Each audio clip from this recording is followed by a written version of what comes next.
पण खरं तर इथूनच स्वामींची लीला सुरू होते.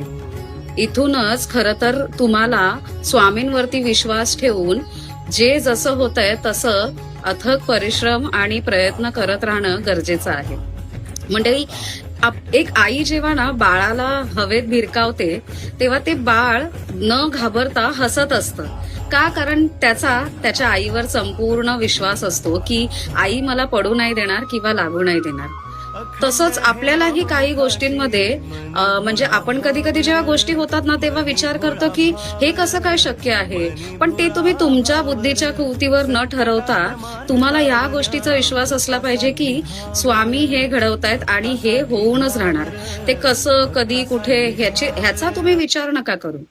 आणि मला असं वाटतं की स्वामी जे आपल्यासाठी योग्य आहे ना तेच करतात.